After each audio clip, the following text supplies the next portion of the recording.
the country's oldest stock exchange. It wants to remain young and relevant, and is also willing to move outside the comfort zone on Dalal Street. BSE has opened its second office in the Gift City and wants to focus less on daily transactions and target nuanced equity-based products. Joining us now to talk about how the exchange plans to go about expanding its reach is the MD and CEO of BSE, Ashish Kumar Chauhan. Also joining us for this discussion is Yatin Mota. Yatin, over to you. Yeah, thanks for that, Neeraj. And thank you, Mr. Chauhan, for joining and speaking to Bloomberg Quint. Let me ask you about the next growth driver for BSE. We have seen good volumes at the Gift City in the initial phase, and also the fees from the new SME listings have been driving your growth. Bulk of your growth, of course, came in from SME listing fees also last year, which is FY18. But talking about FY19, do you think these two segments again will be driving the growth, at least, if not the bottom line? See, over the last few years, anything new that has been allowed, BSE has been market leader, whether it is in SMEs or mutual funds or offer to buy, offer to sell, and several other areas. Even in older areas like currencies, which is more a trading area, like a speculation, but still BSE has been able to do very well, interest rate futures and all. So effectively, BSE has been doing exceedingly well in many of these areas. However, revenues were not looking good because of variety of reasons. And what we have done, including the Gift City, where BSE still controls 80-90% market share on day-to-day basis. Last week, the Gift City exchange promoted by BSE, India International Exchange, did a $1 billion business in one single day. And so basically the way I look at it is we have created newer revenue sources. For example, in mutual funds, after 7 years, this year, that 8th year, people have started paying us, the mutual funds. And that's a kind of a good signal. The traditional sort of revenue streams like listing fees and trading fees, etc., are basically market driven. If there is more trading, then we also get more listings and of course more trading revenues. But even if it's not doing so well, we'll still continue to have some ways to increase our revenues, because of the fact that we have created those newer revenue sources over last 5-7 years, and some of them are actually now sort of yielding results. All of them are not yielding results even now. For example, in India International Exchange, we are not charging anything because the competition is not charging. So as and when we basically are able to charge, we charge.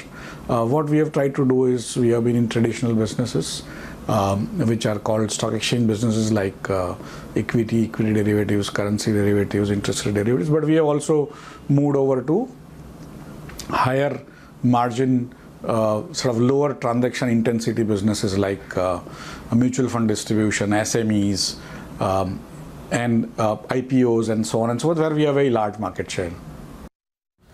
Okay. Mr. Chauhan, under your leadership, BSE has been continuously investing heavily into technology and IT systems, and more importantly, these kind of technologies have helped, especially with your mutual fund star platform. If you could tell us how really are these investments playing up, and will you continue to invest heavily in technology and such platforms in the near term? See, basically, the way we look at the modern exchanges, they are fintech companies. They are IT companies in the guise of stock exchanges, because most of the work we do, including trading, clearing, settlement, collateral management, banking, everything, even listing, is highly automated.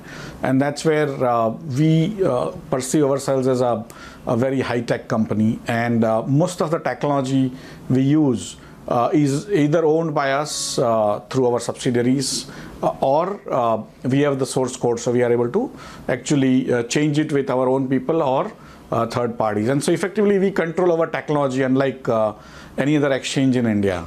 And that allows us flexibility, that allows us ability to come out with newer products, newer features, newer functions, and that's where we basically have developed that skills over last so many years. And clearly the technology which we have developed or what we use today could be worth, say, 10 times more or 20 times more than what we have actually spent on, because we also use our money very wisely. So although you might have seen the percentage of the revenues as a sort of spent on technology might have increased a little bit, but it could have been many more times if we had not done it smartly. And now we have created a base through which we are able to basically create newer and newer products and newer activities, which is what gives us this scale into newer businesses. Of course, older businesses are not easy to bring back, but effectively the newer businesses are where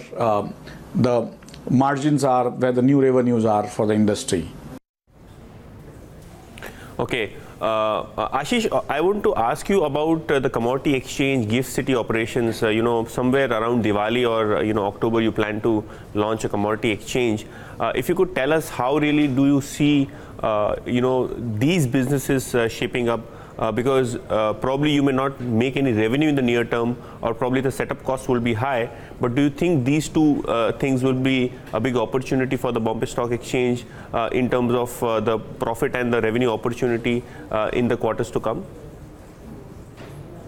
See, currently we take both these business investments rather than anything to do with revenue, because for foreseeable future, probably a year or so at least, we don't see much revenues coming from both these businesses. But they have significant impact on the overall future of BSE, because they are newer revenue streams that are being built up. We are not spending too much money because of the control we have over technology, so we have been able to set up the new exchange in GIFT City at a very low cost. Similarly, for commodities, when we start, our total investment would be pretty much minuscule. But we are creating a totally new business line, which is a good potential for revenue, and that's how we see it. We basically create businesses which have optionality, that you put in a little bit of premium in terms of the initial cost and probably even later on. But the outcome could be actually very, very large in terms of revenues going forward. And that's what we try to control our costs. We try to control our initial cost into starting any new businesses. And when some of them actually become successful, they could give us very, very large returns. Okay. Mr. Chauhan, one final question from my side would be on the capital allocation policy. You have been currently running a buyback, and you have a large distribution of dividend to your operating profits. So if you could tell us, will it remain at the similar levels, or moving ahead, do you see better payouts in terms of dividends and probably in terms of buybacks for shareholders? How do you look at the capital allocation policy, if you could tell us? See, if you look back almost last 4 or 5 years, BSE has always paid out more than 90% of its operating profit to shareholders. The buyback is actually coming out of the cash which is there in the balance sheet, and that buyback is still going on because we are actually doing it in the market buying rather than one-off kind of a cut-off kind of a framework. And so our basically dividend policy broadly will continue, because BSE has money which is there in the balance sheet. It doesn't require additional money, and the buyback is actually adding into the earning per share and so on and so forth. It's in a sense accretive for the earnings part of it per share basis.